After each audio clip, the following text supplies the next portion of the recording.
रानू चिड़िया बहुत गरीब थी। उसके पास न तो कोई काम था और ना ही 2 वक्त के भोजन के लिए पैसे थे।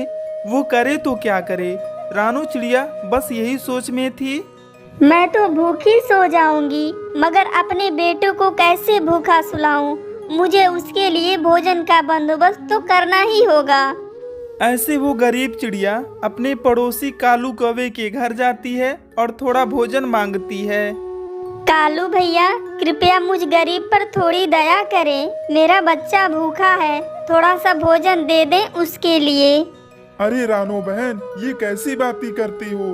कुकू हमारा भी बच्चे जैसा है। आप रुको, मैं उसके लिए भोजन लेके आता हूँ। कालू कौवे को चिड़िया की गरीबी हालत देखकर बहुत दया आती है, क्योंकि जब चिड़िया का पति जिंदा था तो वो गरीब नहीं थी, अच्छी जिंदगी जी रही थी। लेकिन अब चिड़िया का हालत बहुत बुरे थे।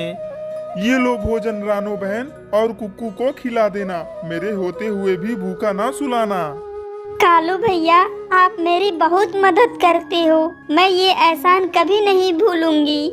अरे रानो बहन, टुन्नू मेरा सबसे अच्छा दोस्त था। मैं जब भी किसी मुसीबत में फंसता तो टुन्नू ही मेरी मदद करता था। अब मेरी बारी है। रानू चिड़िया वहाँ से जाने वाली थी, तभी कालू की पत्नी गौरी बाहर आती है। वो बहुत गुस्से वाली थी, रानू चिड़िया को जरा भी पसंद नहीं करती थी। ए चिड़िया, फिर से आ गई? बस कालू जी, तुम कब तक इसका पेट भरती रहोगे? और तुम चिड़िया, खबरदार जो मेरे घर फिर से आई तो मैं बर्दाश्त नहीं करूंगी। आ जाती है भिखारियों की तरह मांगने। ऐसे बोलकर गौरी कवि घर का दरवाजा बंद कर लेती है। रानू को बहुत बुरा लगता है। वो सारी रात बस सोचे जा रही थी।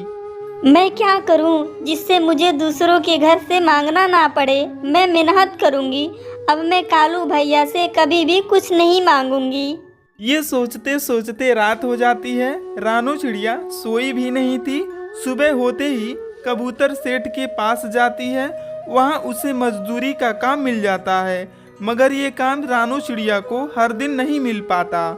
मुझे कोई ऐसा काम ढूंढना होगा जिससे हर दिन पैसे मिले। मजदूरी का क्या, एक दिन मिलती है, 4 दिन खाली निकल जाती है। रानू चिड़िया ऐसे परेशान हो रही थी, तभी उसका बेटा बाहर से आकर बोलता है, मम्मा, बाहर जग्गू मोमोज खा रहा है, मुझे भी खाने हैं। आप मेरे लिए मोमोज लेके आओ। कुक्कू बेटा, वो मोमोज वाला 50 रुपए का 6 मोमोज देता है और वो सबसे महंगे मोमोज देता है, और मेरे पास 20 रुपए हैं। मैं आपके लिए मोमोज नहीं ला सकती। नहीं मम्मा, आप मेरे लिए मोमोज लेके आओ। सारे बच्चे मोमोज खा रहे हैं, मुझे भी खाने हैं। अच्छा ठीक है, मैं तेरे लिए घर पर ही मोमोज बना देती हूँ। मिट्टू तोते की दुकान से 5 रुपए की बंद गोभी लेकर आओ। सच में मम्मा, आप मोमोज बनाओगी? फिर तो खाने में और भी मजा आ जाएगा। आप ढेर सारे जो बनाती हो। कुकू खुश हो जाता है और सब्जी वाले से 5 रुपए की बंद गोभी ले आता है, और कुछ ही देर में रानू चिड़िया मोमोज बना देती है और अपने बेटे को गरम गरम खिलाती है। मम्मा, ये मोमो बहुत ही स्वादिष्ट है। मैं अपने दोस्तों को भी खिलाऊंगा, वो मुझे अपनी हर चीज खिलाते हैं। ऐसे बोलकर कुकू थोड़े से मोमोज अपने दोस्त के लिए ले जाता है। क्या सच में ये मोमोज तेरी मम्मा ने बनाई है? मुझे तो यकीन ही नहीं होता। ये बहुत स्वादिष्ट हैं। डब्बू, मैं झूठ क्यों बोलूँगा? मेरी मम्मा ने बनाई है ये मोमो। ये नहीं हो सकता, ये हो ही नहीं सकता। इतनी स्वाद मोमो तेरी मम्मा नहीं बना सकती। डब्बू, ये कुक्कू झूठ बोल रहा है। इसकी बात का यकीन मत करना, झूठा गरीब कहीं का। जग्गू को मोमोज खिलाकर कुकू को बहुत गुस्सा आता है और अपने घर आ जाता है। मम्मा, कोई यकीन ही नहीं कर रहा है। सब बोल रहे हैं मैं झूठा हूँ। कुक्कू बेटा, जाने दो। आपको तो मोमोज खाने के लिए मिल ही गए, अब कोई यकीन करे या ना करे। मम्मा, सब बोल रहे थे ये मोमोज बहुत स्वादिष्ट हैं। वाकई में आपने बाजार जैसे मोमोज बनाई थी, खाकर मजा ही आ गया। रानू चिड़िया अपने बेटे की बात सुनकर बहुत खुश हो रही थी।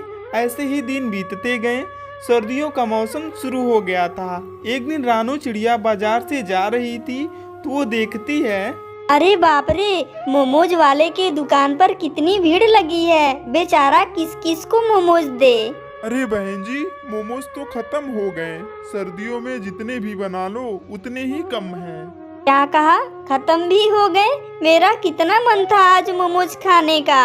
मम्मा, आपसे बने मोमोज तो इनसे भी अच्छे होते हैं। क्यों ना आप मोमोज का काम ही शुरू कर दें, फिर मैं खूब मोमोज खाया करूँगा और आप भी। हाँ कुक्कू, आप एकदम ठीक कहते हो। सर्दियों में मोमोज का काम ही शुरू कर देते हैं, क्योंकि ठंड में आता जाता पक्षी मोमोज खाया करेगा। ऐसे विचार करके रानू चिड़िया अगले दिन से मोमोज का काम शुरू कर देती है। आइए भाई जी, गर्मा गर्म स्वादिष्ट मोमोज खाइए। अच्छा, एक प्लेट हाफ मोमो देना बहन जी। फिर रानू चिड़िया उस पक्षी को एक प्लेट मोमोज देती है। मोमोज खाकर वो पक्षी बोलता है, हाँ बहन जी, वाकई में आपका मोमो बहुत ही स्वादिष्ट बना है। अब मैं यहीं से मोमो रोज खाया करूँगा। एक प्लेट मेरी पत्नी के लिए भी दे दो। रानू चिड़िया खुशी से मोमोज देती है। धीरे धीरे रानू चिड़िया का भी मोमोज फेमस हो जाते हैं। उसकी दिन भर की कमाई अच्छे होने लगती है और वो गरीब से अमीर हो जाती है। इस तरह मोमो बेचकर दोनों माँ बेटे खुशी खुशी रहने लगते हैं।